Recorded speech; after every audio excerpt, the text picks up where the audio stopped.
Prepara tu taza y súmate a este tiempo de conversación entre los pastores Boris y Patricio. Aquí comienza Un Café en Armonía.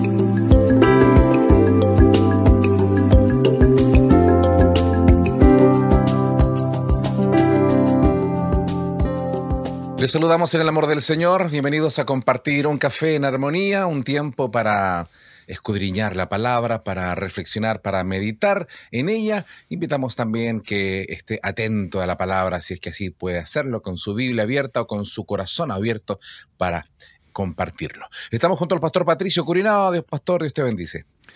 Muchas gracias, pastor. Gusto de saludarte. Mira, aquí tengo mi taza que dice Un Café en Armonía.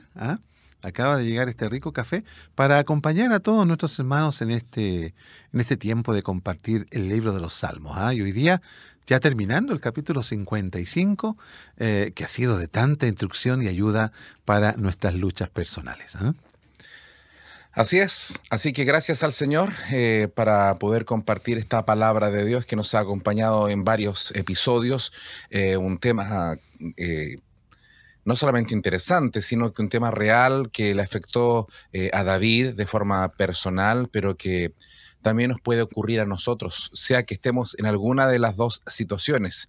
Una, que seamos traicionados, y lo lamentable que también sería que nosotros nos comportemos de esa manera con personas que han depositado la confianza en nosotros. Así que el Señor nos guíe, nos ayude para que esta palabra sea orientadora.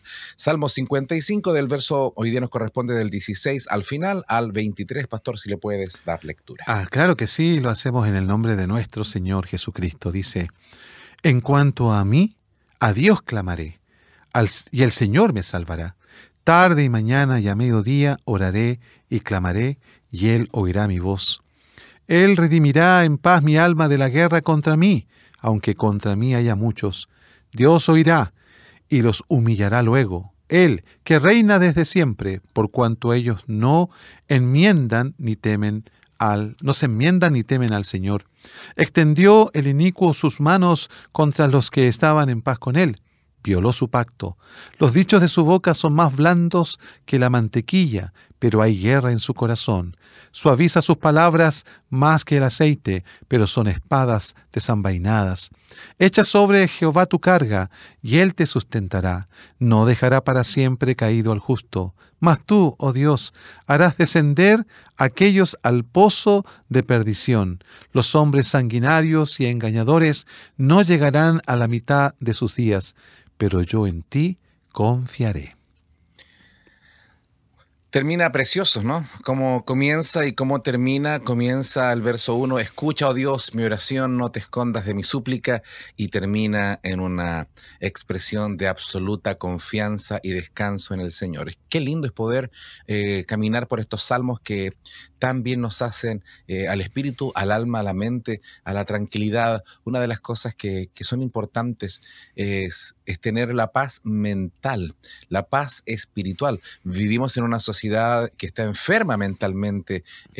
Muchas personas, una gran proporción de la población está con necesidades de acudir a profesionales de la salud mental. Y justamente esto nos habla de aquello, ¿no? Que estas traiciones, estas situaciones que ha tenido que enfrentar el salmista, su corazón ha estado tan complejo, tan dolorido. Lo único que quiere es tener una sensación de escapismo, escapar de todo aquello, huir lejos, pero no siempre se puede. Inclusive, si alguien pudiera escaparse, alguien se va al otro lado del mundo, literalmente, muchas veces, aunque se vaya y se vaya solo, los problemas le van siguiendo ahí en el avión y al hotel o a la casa o al hostal donde llega.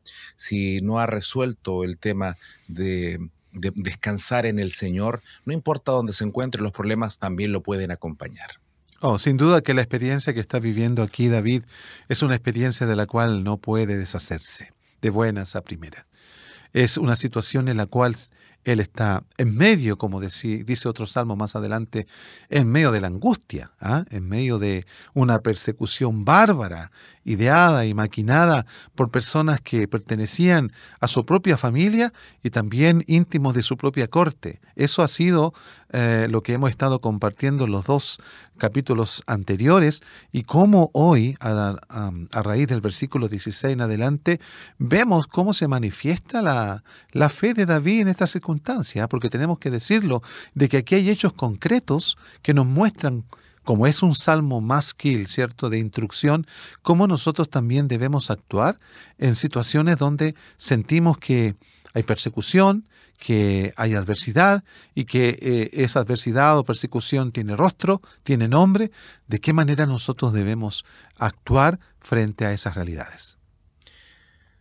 De seguro más de alguien se siente identificado con estas situaciones que ha tenido que vivir el salmista. Las personas más cercanas lo han traicionado, él se siente morir, ha compartido esas conversaciones que uno no las hace con cualquier persona, sino con el más cercano, con el más amigo, y las comparte y después se siente que en quién va a poder confiar. El verso 16... Partimos de inmediato con esta porción bíblica preciosa. Hay un cambio de la angustia que vive del estrés mental a la fe puesta en Dios.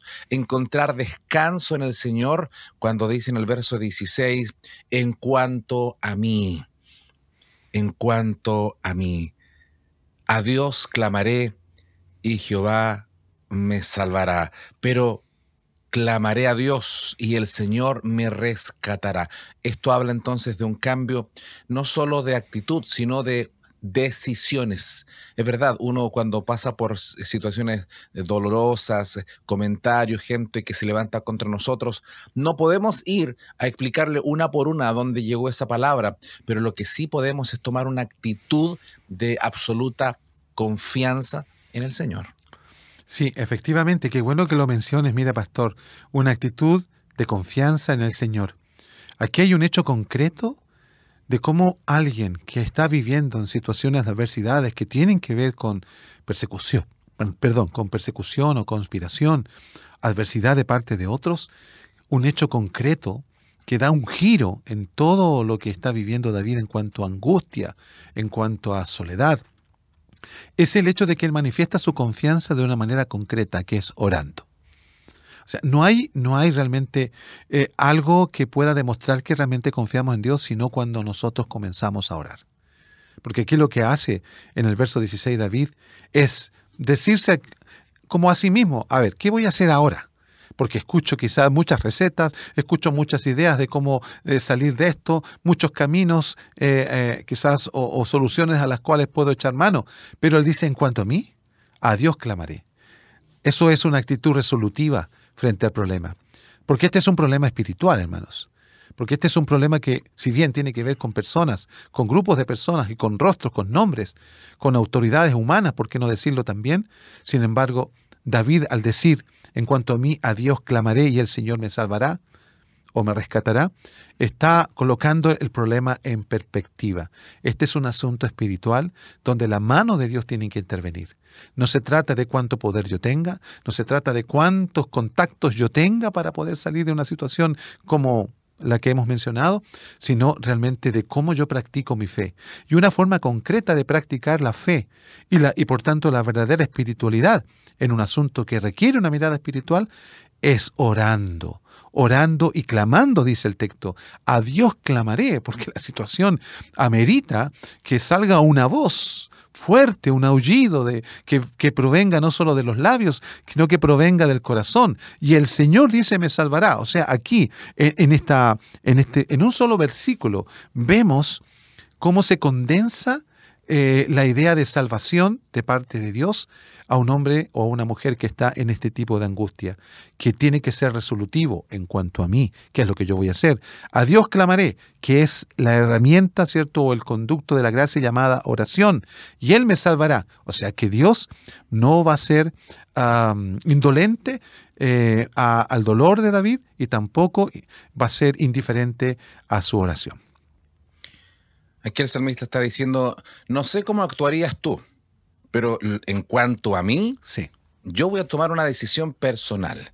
Si alguien quiere tomar otro camino, lo puede hacer, pero en cuanto a mí, lo que yo voy a hacer va a ser confiar y clamar. Y me recuerdo la situación que vivió Ana, Mm, esposa, ¿no es cierto?, del Cana.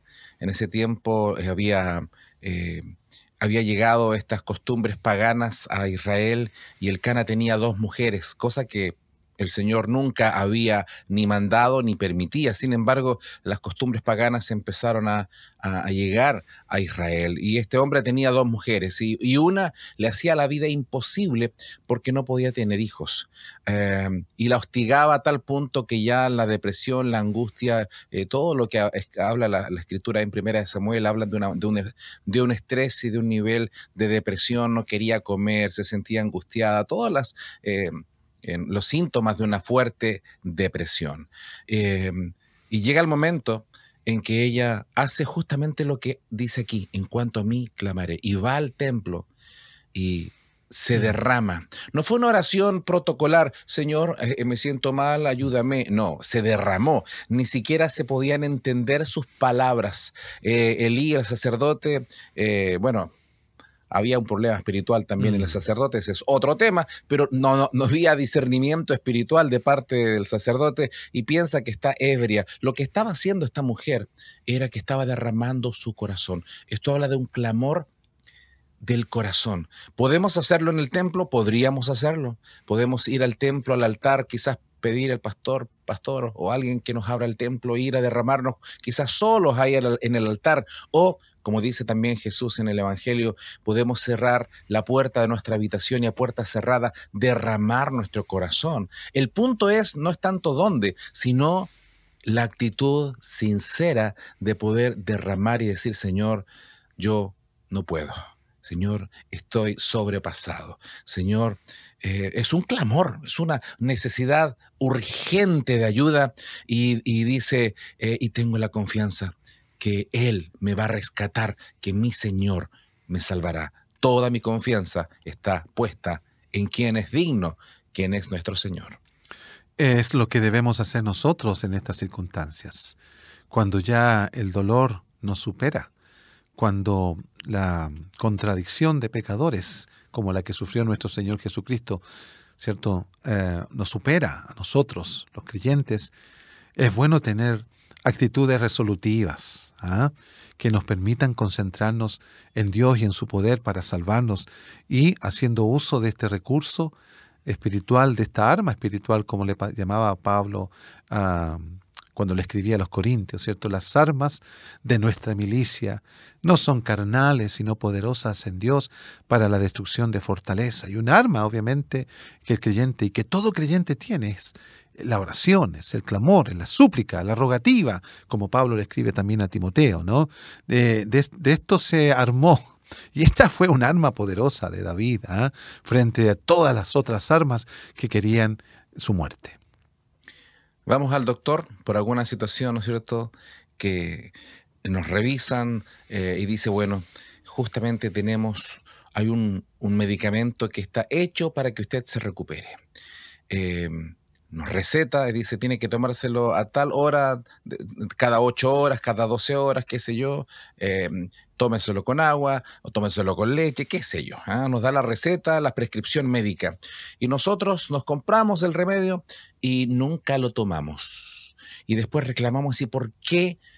¿Por qué sigo así? Si fui al doctor, me recetó, no nos tomamos el medicamento. ¿Por qué lo menciono? Porque en el verso 17 aparece la prescripción espiritual, que esto no es solamente una declaración de intenciones, voy a clamar. Voy a clamar es como decir, no, si mañana comienzo a leer la Biblia y pasa todo el año y, bueno, ya, este año sí que me comprometo a leer la Biblia. Este año sí que comienzo a orar. Pero son declaraciones bien intencionadas, pero que no llevan a ningún lugar, a menos que hagamos lo que nosotros sabemos que tenemos que hacer. Incluso el verso 17 dice, tarde y mañana y a mediodía oraré y clamaré y Él oirá mi voz. Es decir, tiene claridad que esto no es Señor, te lo pido, amén, y me olvido. Esto es un clamor permanente en un tiempo específico. Esto nos habla de la constancia, como Jesús enseña acerca de esa viuda y el juez injusto, que ella iba todos los días y él no quería atenderla, esta señora tan molestosa, y aunque era injusto, era malo este juez, dijo, ya, le voy a hacer justicia solo para que no me venga a molestar. Y lo que estaba hablando Jesús era de la insistencia de la oración, de no cansarnos, de no desmayar. Y aquí nos está diciendo, cuando pasamos por necesidades grandes o por situaciones que cada uno conoce, bueno, clamemos, oremos, tarde y mañana y a mediodía, buscar permanentemente el rostro del Señor. Y Él dice, y Él oirá mi voz. Sí, razón tienes. A veces podemos hacer de la oración simplemente algo liviano, ¿eh? Algo simplista. Pero en este caso vemos que la oración de David es una oración que quiere ser constante. Aquí habla de constancia. Al mencionar la tarde, al mencionar la mañana, al mencionar el mediodía, estábamos hablando de alguien que realmente desea la intervención de Dios y no repara en el hecho de interceder en oración todo el día, algo que el Nuevo Testamento nos dice en los labios del apóstol Pablo hacia los tesalonicenses, de orar en cada momento, ¿cierto? Sin embargo, también vemos acá que David quiere llevar esta situación constantemente a Dios, porque es algo que desgasta, ¿no? Es algo que consume la mente, el ánimo, e incluso el cuerpo. Puede llegar uno a enfermarse de tanta adversidad. Y aquí vemos cómo él ora y clama y tiene la confianza de que el Señor le va a oír. Cuando una persona tiene la confianza de que Dios le va a oír es porque ha practicado la oración y ha visto los resultados.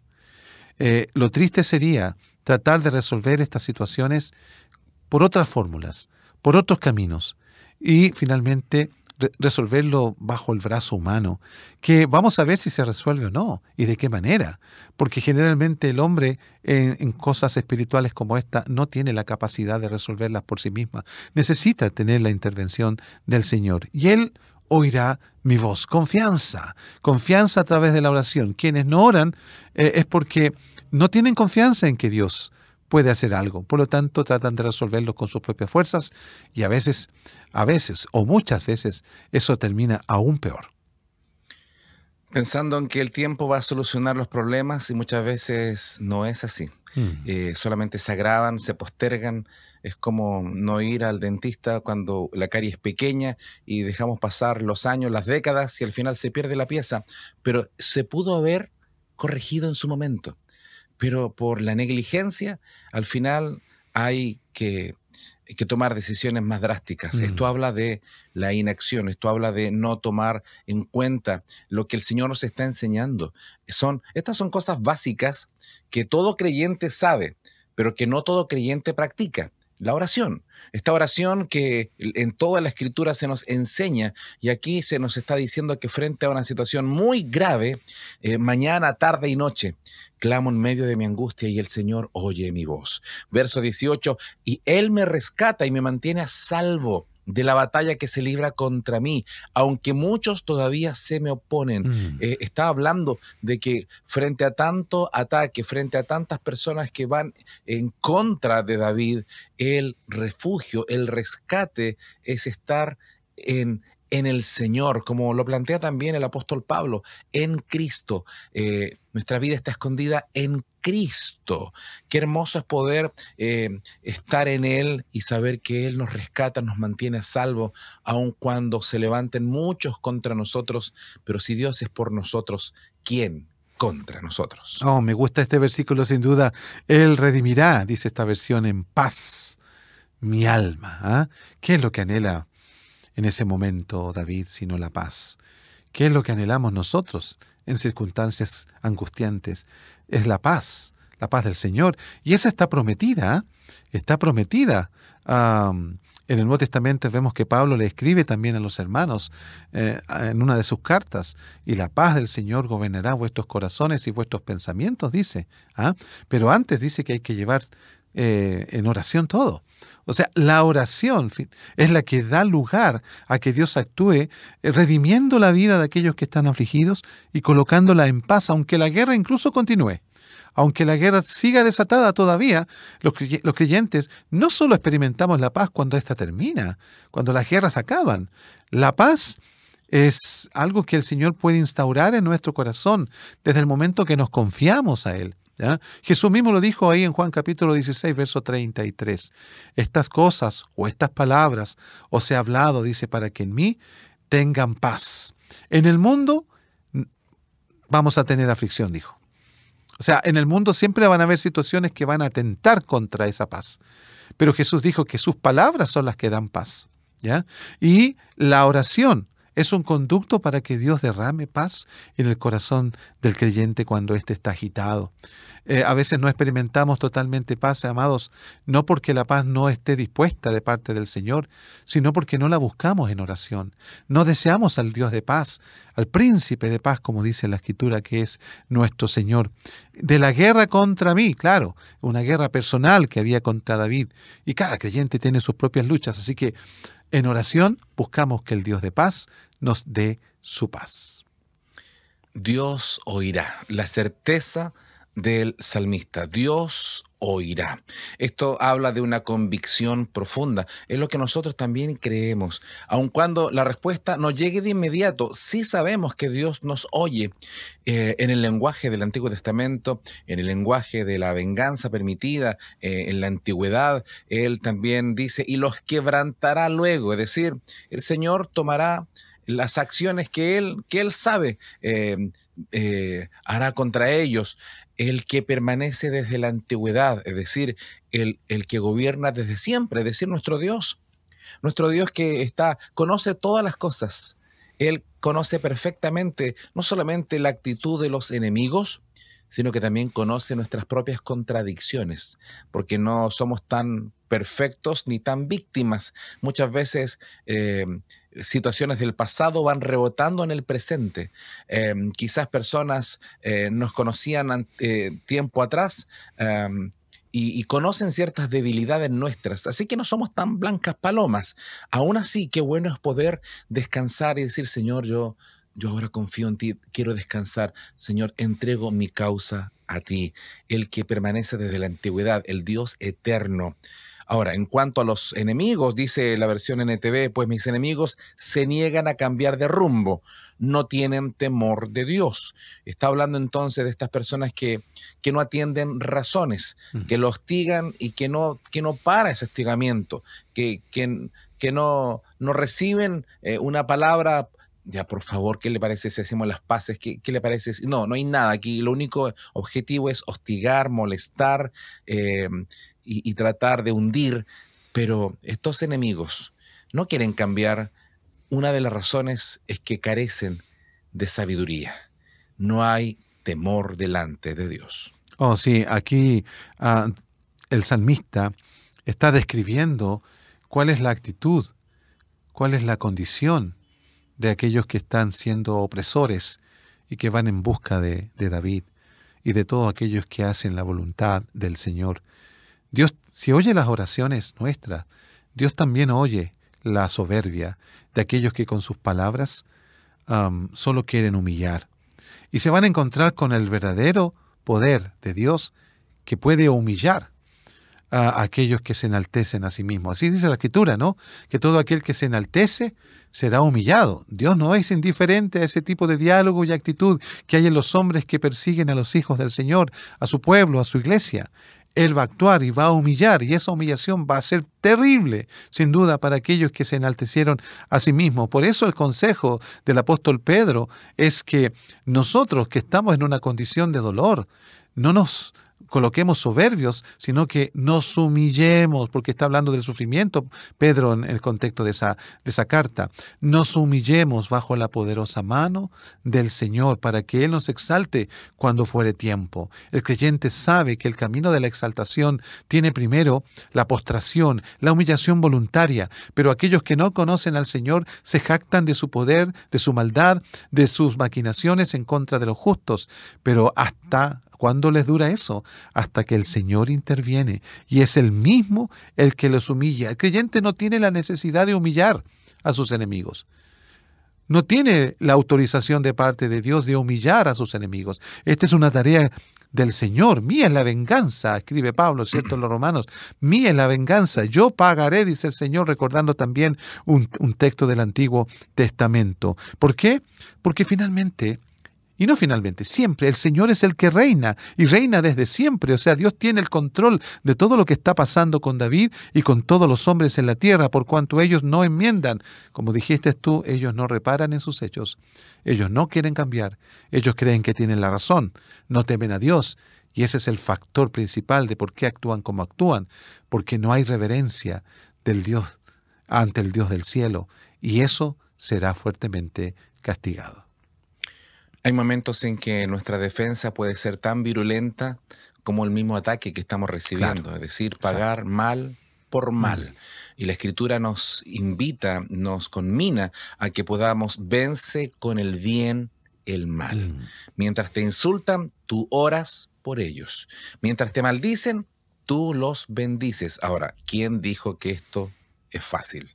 No es para nada fácil, porque nuestro corazón entra en conflicto cuando somos víctimas de estas situaciones. Pero el Señor nos da este camino que ahora lo vemos acá en el Antiguo Testamento. Dios oirá y Él los quebrantará, no nosotros. El Señor se encargará. Verso 20, extendió el inicuo sus manos contra los que estaban en paz con Él. Violó su pacto. En cuanto a mi compañero, él traicionó a sus amigos, no cumplió sus promesas. Está recordando cómo actúa el inicuo, cómo actúa el traicionero, cómo aquel que era compañero, aquel que era cercano, el que estaba en paz con él, del que menos lo esperaba, violó ese pacto, no cumplió sus promesas.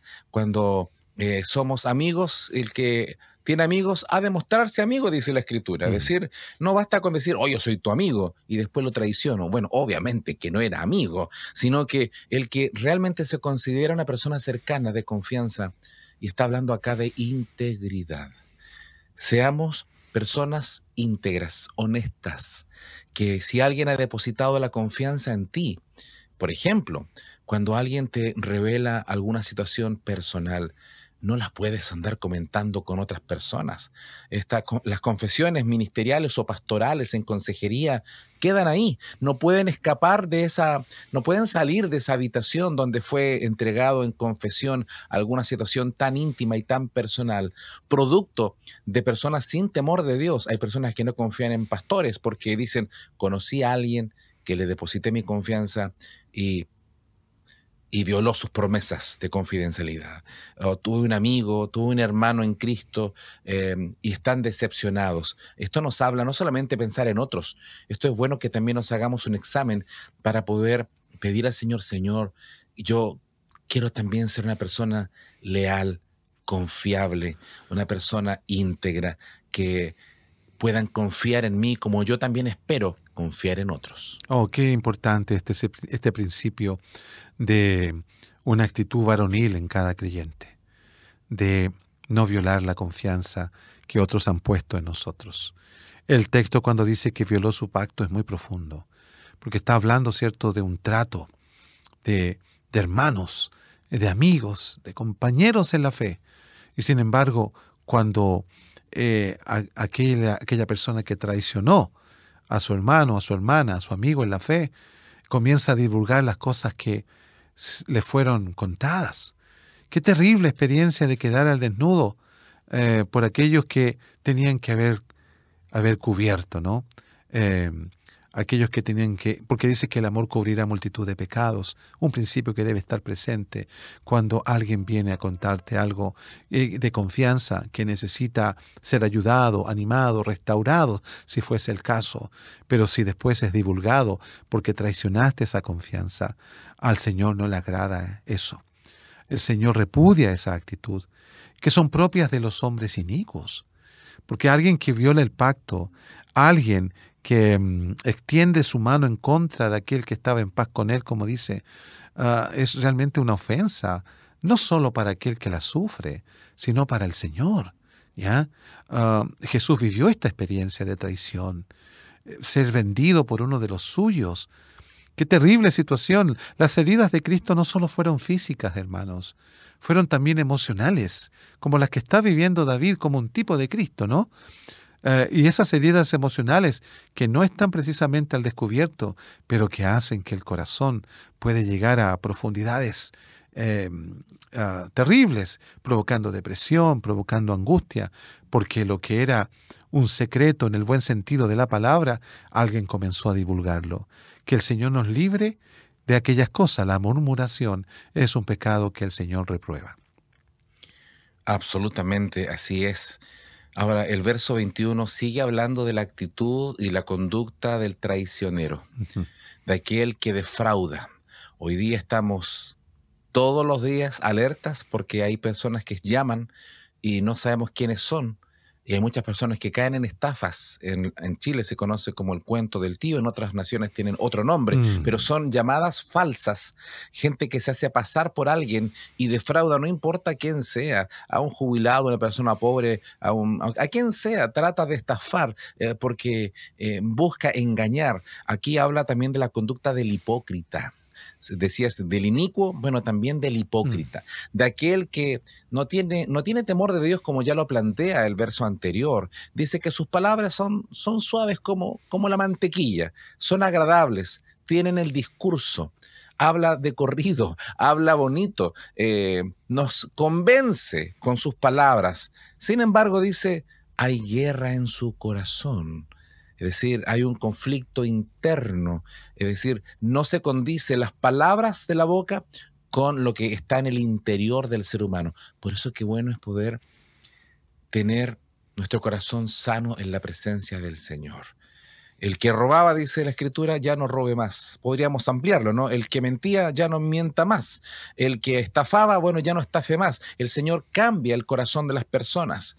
Y este corazón en conflicto que no tiene paz, lo único que está provocando son heridas en los demás. Suaviza sus palabras más que el aceite. Es salamero. Pero al final estas palabras no eran tan suaves, son como dagas, dice la versión NTV. Por debajo son dagas, son como espadas desnudas.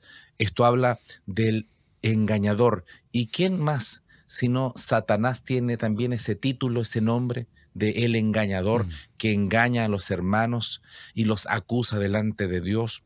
Es decir, cuando alguien se presta para el engaño, cuando alguien se presta para la murmuración, cuando alguien es salamero, pero al final por delante habla bien, pero por detrás habla pestes, quien tiene esa conducta, aunque se considere cristiano, entre comillas, se parece, y es fuerte lo que voy a decir, pero su conducta revela que se parece más a Satanás que a Jesucristo.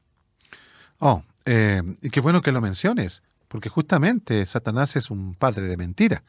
Él es engañador y acusador, como lo dijiste, que usa justamente los datos de una persona para luego tergiversarlos o para dejarlos en público. Esas son las artimañas del enemigo, las cuales los creyentes debemos evitar. Qué manera tan gráfica de parte del salmista de hablar de los lisonjeros, de los salameros, como también lo mencionaste. Personas que suavizan con sus caricias del hombro y que pueden decirnos palabras muy amables, pero en el fondo de su corazón ni las creen ni las sienten. Son personas que en realidad están tratando de buscar algún dividendo, la amistad de alguien, pero para luego traicionar. Ese es el mecanismo de muchas personas. Hoy lo vemos estacionado en las esferas políticas de nuestro país y del mundo entero, de cómo las personas pueden hablar bien de uno, pero luego toman el micrófono para desacreditar, para mentir, para descubrir cosas que se sabe de ellas y que fueron contadas en la confianza. Los dichos de la boca son más blandos que la mantequilla, y se refiere justamente a la vida hipócrita de algunos, que es una palabra que el Señor también usó a propósito de la oración. Cuando oremos, dijo que no debíamos ser hipócritas. La hipocresía en ese tiempo se manifestaba desde el concepto griego en los teatros, ¿no? Donde una persona usaba una máscara ocultando al personaje real y para perdón, expresar al personaje al cual se quería potenciar en ese momento a través de una máscara, ¿ya? Bueno, hay personas que usan muy bien las máscaras, usando muy bien el don de la palabra, como se dice, ¿ah? El don de la palabra para engatusar, engañar, envolver a una persona, quitarle su identidad, quitarle lo que posee para dejarlo desnudo y al descubierto después. Eso realmente es más doloroso que una estocada. Y me recuerda que también es la característica de los falsos maestros. ¿Cuántas personas llegan con sus corazones destrozados y en su búsqueda se encuentran con un falso pastor, un falso profeta, un falso maestro que está más interesado en cuánto va a obtener de las personas, trasquilar las ovejas, que de atenderlas? Esto habla de pedir al Señor: Señor, llévame a un lugar donde mi corazón sea pastoreado por ti y por el líder, el pastor que está al frente, pueda ser un hombre de Dios. Qué importante es que podamos estar a la altura de lo que el Señor nos solicita para atender, porque cuántas personas, pastor, y esto no es la experiencia nuestra, es en todo el mundo, llegan personas a nuestras congregaciones con sus corazones destrozados, los han traicionado, han caído en pecado, vienen de frustraciones, vienen de vidas deshechas, vienen producto de malas decisiones, alguien los hizo sufrir, hay una cantidad tremenda de situaciones y necesitan restauración porque alguien hizo justamente lo que aparece aquí, destrozó sus corazones. Oh, qué triste realidad, la cual el Señor, a través de estas instrucciones que estamos compartiendo y con otros textos bíblicos, en particular del Nuevo Testamento, son cosas que debemos erradicar de nuestra vida. ¿Debemos ser confiables? Claro que sí. ¿Debemos ser leales? Por supuesto. ¿Ah? Así se construye la amistad espiritual. ¿Ah? Así como David construyó esa amistad con Jonathan, ¿no? Un lindo ejemplo, a pesar de que el padre de Jonathan iba en persecución de David, sin embargo el Señor permitió esa linda confianza que fue honrada después de que Jonathan murió por David, ¿ya? David honró esa confianza, esa nobleza, ese amor con uno de los descendientes de Jonathan, que era Mefiboset, ¿no? A ese punto llega la lealtad y la nobleza. Gracias al Señor porque Jesús es un amigo fiel, confiable, y podemos entregarle a Él nuestras cargas, podemos entregarle a Él nuestras situaciones. Él nunca nos va a sacar en cara cuando el hijo pródigo llega en esa parábola, ¿no? Del hijo que desperdicia la herencia, le falta el respeto a su padre, a su familia, y al final pierde y llega todo andrajoso. Cuando el padre, que siempre estaba viendo a la distancia si llegaba o no llegaba, y tardaba y no llegaba, hasta que un día aparece ahí dibujándose en el horizonte, dice que el padre corre, lo abraza y le dice: te lo dije. No, no dice eso. El padre no le saca en cara, pudiendo hacerlo. Así es. Pudiendo decirle: oye, hijo, pero si te lo advertí. Eres un tonto, eres una serie de insultos. Sin embargo, ¿qué hace el padre? No le saca en cara nada, porque es obvio que este hijo viene en la peor condición. ¿No es acaso que así actúa Dios con nosotros? Qué diferente es como el enemigo actúa cuando nosotros caemos. Se burla, nos acusa, hace mofa de nosotros. Dios quiera que cuando veamos a alguien que ha caído, no seamos como los amigos de Job, que no seamos ahí insolentes con ellos. Están buscando restauración y nosotros le refregamos su pecado en la cara, cuando el padre de la historia del hijo pródigo lo abraza, lo besa, le da la bienvenida. ¿No es acaso que eso es lo que el Señor hace con nosotros? En ese abrazo, en ese beso, restaura nuestra vida. Y qué lindo este pasaje de seguro está subrayado en muchas Biblias o está aprendido de memoria en muchos corazones. Echa sobre Jehová tu carga y Él te sustentará. No dejará para siempre caído al justo. Depositemos, descarguemos nuestro corazón, nuestras angustias, nuestras mochilas. Echemos nuestra carga sobre Jesucristo nuestro Señor. Él se encarga, Él nos sustenta, Él cargó nuestros pecados en la cruz del Calvario y puede tomar nuestros pecados y botarlos en el fondo del mar y no nos deja ahí caídos, nos levanta, nos pone en un lugar seguro, sobre peña, endereza nuestros pasos, pone alabanza a nuestra boca. Y verán esto muchos y temerán y confiarán en el Señor, dice otro salmo. Por lo tanto, descansemos en Jesucristo nuestro Señor. Oh, qué linda promesa con la que está llegando el salmista en este salmo casi al final. Primero una oración resolutiva, ¿no? De confiar en los recursos de la gracia para obtener esa paz que el Señor promete a sus hijos cuando estos le buscan confiados en oración. Y una promesa, ¿cómo desestimar esta hermosa promesa hecha sobre el Señor? Lo que está cargando tu mente, tu corazón. Y echar justamente eso, entregar. No es decirle simplemente y agarrar de nuevo la mochila, ¿cierto?, la carga y llevarla. No, la idea es justamente que nuestros hombros, metafóricamente hablando, nuestras mentes y corazones en la realidad puedan descansar en el Señor. Nosotros no fuimos hechos para llevar cargas pesadas, sea en el cuerpo o sea en el alma. Fuimos hechos para entregárselas al Señor, porque el Señor se encarga de llevarlas para ser sustentados, para que el Señor, al ver que le entregamos nuestra carga, Él nos va a sustentar. Esta es una promesa condicionada, podríamos decir, ¿no?